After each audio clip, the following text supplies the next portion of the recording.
Was there anything... Last time, Zhongli told us... Well then, I suppose you'll have to find a way to get inside this closed nation. Have patience.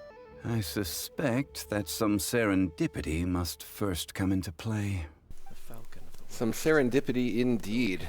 I'm skipping over several hours of gameplay here, where we first meet some guy named Dainsleif, battle domains and bosses, learn that the Abyss Order is the resistance against gods, the last remnants of an ancient land called Khaenri'ah that was destroyed in the Archon War 500 years ago, and the leader of the Abyss Order is...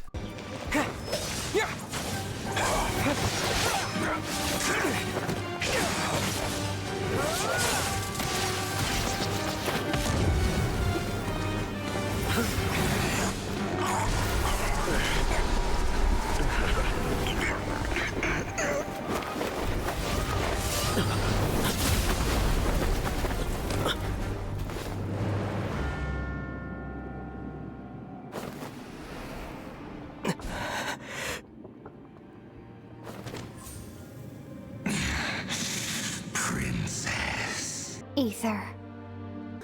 Wait! She just blocked an attack against the Abyss Herald! Your sister and the Abyss? Aether, why are you with Dane? Uh-huh? Your sister knows Dane? Lumine, we meet again. What's going on here? Dane knows her too? You shouldn't team up with this man. He is my enemy. Lumine. But it must be said. Don't try to stop me. Don't try to stop the Abyss. That man, Dainsleif, was the Twilight Sword, one of the royal guards of the final dynasty of Khaenri'ah. 500 years ago, he failed to prevent the destruction of Khaenri'ah. A curse of immortality was laid upon him to forever wander the wilderness, while he watched the people he was supposed to protect turn into monsters of the Abyss. You're saying Dane is from Khaenri'ah? The same Khaenri'ah that was destroyed 500 years ago? And you said the people turned into monsters? You're trying to tell Paimon that the Abyss Order is not only related to Khaenri'ah, but is actually the people of Khaenri'ah themselves? And the whole thing about Dane being your enemy... Paimon's so confused. Home. Yes. Of course. Home is wherever we are together. But I cannot go with you to the next world to find a new home. At least, not yet. Until the Abyss has engulfed the thrones, my war with destiny will see no end. Listen to me, Aether. I have already traveled through this world once. Once you reach the end of your journey as I did, you will see for yourself the true nature of this world.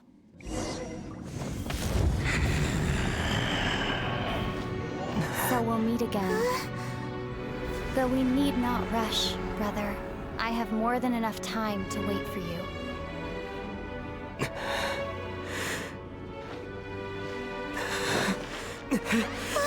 We have always had enough time.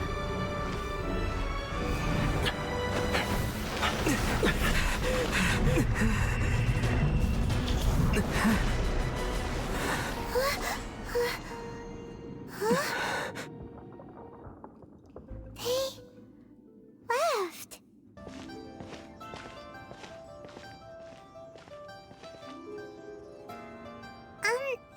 Are you okay?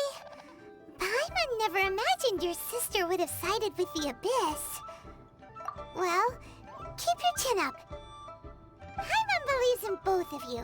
And when the going gets tough, the tough get going. Right? She said we needed to reach the end of our journey. Paimon bets she still has lots more to tell us. And we won't find out what this journey is or where it will end unless we keep going. Although, where should we go next? If we want to continue with the journey... We've ruled out 2 gods so far, the Animo and Geo Archons. So, next... Paimon doesn't think we can simply walk into Inazuma, Zhongli said it was a closed nation. We'll have to find some other way in. Why don't we ask someone from Inazuma how to gain entrance? Here, there's another very long side quest, where we have to enter a fighting competition to win a ride on a ship across the ocean. We meet several new characters, including Khaenri'ah, who helps us recover a masterless vision that was stolen from a dead warrior, and Khaenri'ah regales us with a story.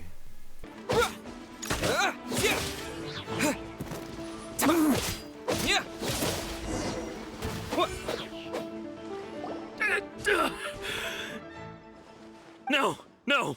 Do what you want, but please, don't brand my forehead, please! He has persevered to the bitter end, and now death looms near. Yet still the gods do not bestow their favor upon him. Put down the vision and leave.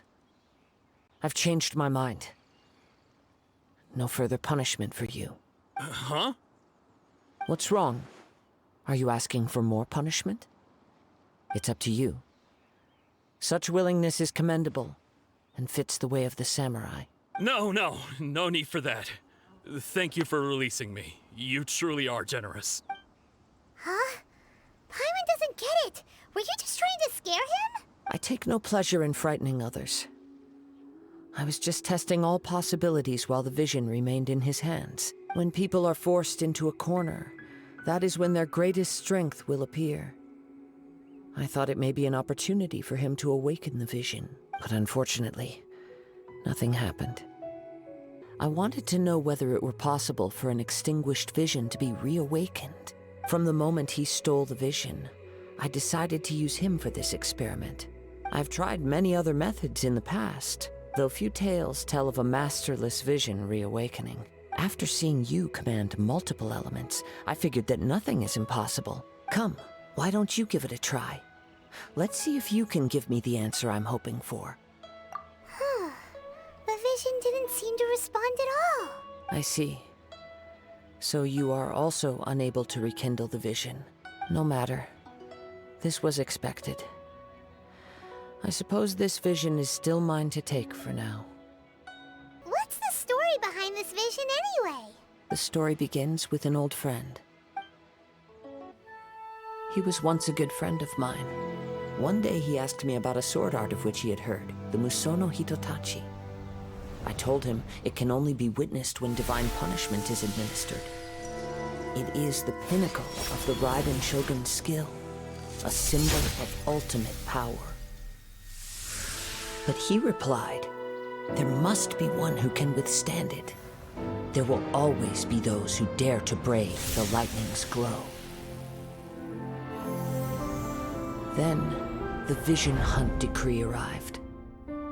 People's aspirations were stripped away as the Raiden Shogun began to construct her ideal of eternity. While I was fleeing from place to place, I heard that my friend had challenged the Vision Hunters to a duel before the throne. A solemn yet brutal challenge. The defeated face divine punishment, while the victors gain a second chance. Perhaps he thought he of all people should make a stand. Coming face to face with the Musono Hitotachi was all that he truly desired, after all. When I arrived at Tenshukaku, the duel was over. I heard his sentence of divine punishment, his severed blade hitting the ground. Perhaps that was the glory he had yearned to witness. In his last moments, what expression was on his face? Before I knew it, I had stepped forward and snatched the dying vision and was running from the scene. All I knew was that I mustn't let his hope, which burned so brightly, become buried among the ice-cold statue of a god. Perhaps one day, I may come to find that all I have done is meaningless. But as a wandering samurai, I find meaning in traveling and the sprawling beauty of nature that lies along the way, while still retaining the warrior way in my heart. Kazuha! It's just another way of saying I do as I please. All right then, it's time we returned. Allow me to gather the wind for us once more. Ad Astra Abyssosk. I've heard that you've already made arrangements with the captain of the Crux fleet regarding your passage to Inazuma. There you are. You're the traveler that Beidou will be taking to Inazuma, right? The fleet is nearly completed reprovisioning. Once the crews have taken a head count, we can get underway. Captain Beidou sent me to come get you. We'll weigh anchor as soon as you're aboard.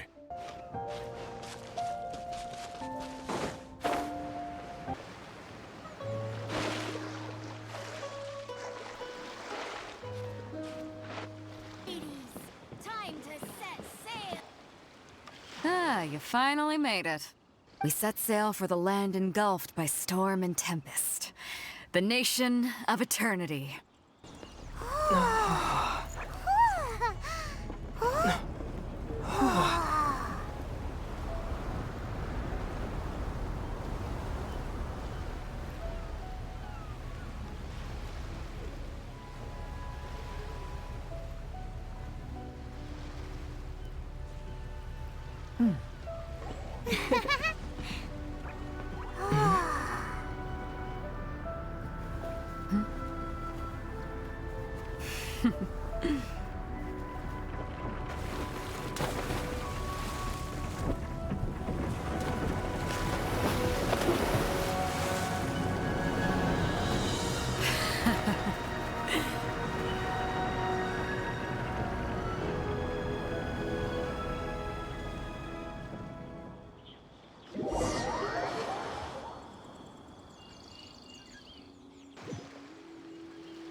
Ahoy there.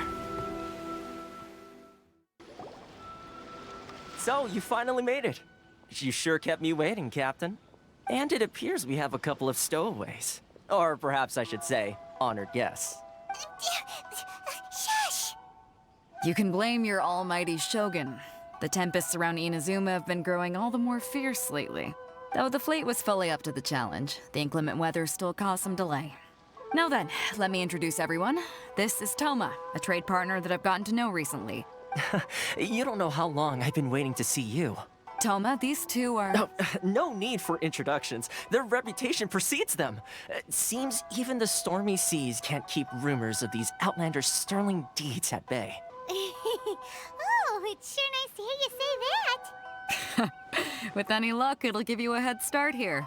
Toma's resided on Rito for quite some time now. It wouldn't be going too far to say he's the fixer around these parts. If you run into any problems here, just talk to Toma. But if he tries to pull any moves on you, I'll be sure to deal with him personally the next time I'm around. No need to worry. I'm sure we'll get along just fine. Good. Then if it's all settled, I'll be going. I wouldn't want to be caught with my sails down here. I do have a wanted fugitive on board after all. Oh, right. Kazuha. Until next time, traveler. Remember to give it your all, no matter what perilous storms you may encounter. Now then, first things first. We need to go get you registered at the border checkpoint. Paimon thought we were supposed to be keeping things on the down low. Are we just gonna walk into the government's hands? Don't underestimate the reaches of the Sakoku Decree. You wouldn't be able to avoid inspection even if you tried. So we have to play by the rules, even if we're kind of bending them. Hello? Please state your name, identity, and the purpose of your visit. Oh, except you, Toma. You must be new here. Uh-huh. Excuse me? Please provide the information requested and also declare any goods you are carrying with you. Sure, we are here to find my sister. Oh, well, I'm sorry. We cannot approve entry for purely personal reasons. So, unless you have a valid reason for visiting in accordance with the rules...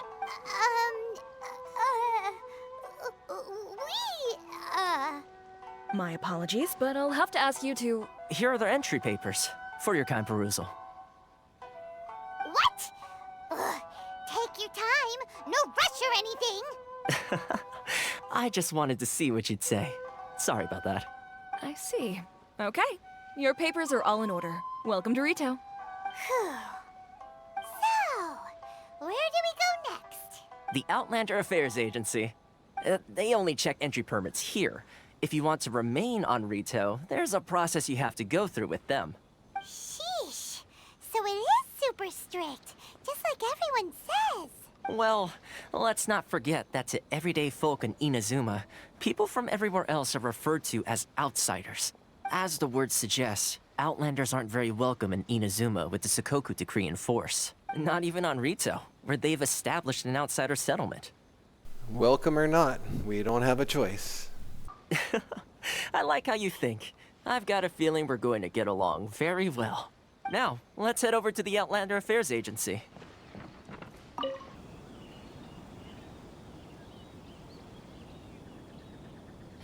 You've completed the entry procedures, yes? And now you want to apply for residency? Both of you? Yes, please. Okay, the processing fee will be 2 million mora. 2 million? For a processing fee? Are you serious? That's right. 1 million per applicant, which makes 2 million total. Don't worry, you can trust my math. Paimon wasn't so much questioning your math as... Ma'am, these two here are good friends of mine. I think you'll find I'm one face you recognize. Ah, Mr. Toma, it's you. By way of courtesy, allow me to reduce it to 400,000 mora total. Thank you ever so much, Miss Eureka. But as this is just a processing fee, I think 600 mora should cover it if I'm paying on their behalf.